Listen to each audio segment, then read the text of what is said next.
C'est donc la dernière nuit en mer pour les premiers navigateurs du Vendée Globe. Au dernier pointage, Charlie Dalin est toujours devant. Il devance Boris Herrmann et Louis Burton. Oui, ils sont 5 au total dans un mouchoir de poche. Mais arriver le premier, ça ne veut pas dire gagner, car il y aura compensation de temps pour ceux qui ont aidé au sauvetage de Kevin Escoffier début décembre.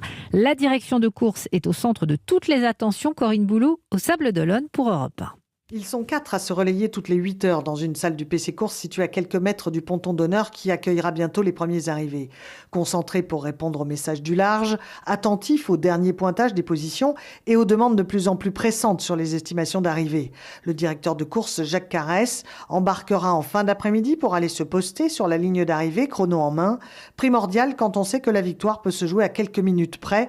Il en ressent d'ailleurs tout le poids. À nous, et surtout, de prendre les temps avec la plus grande précision, puisqu'en plus, cette fois-ci, on a quelque chose qui se rajoute en plus qui n'est pas habituel, c'est la compensation d'heures pour donc 3 concurrents. Ces temps-là, forcément, vont contrarier probablement, ou peut-être pas, mais sans doute le podium réel. Donc il y a un petit calcul, il y a une mise en place qui forcément doit être très bien faite et c'est pour ça qu'il faut rester très concentré. Une fois la ligne franchie, il faudra gérer l'entrée au port des voiliers et pour une question de marée, le chenal leur sera inaccessible ce soir entre 19h30 et 2h du matin.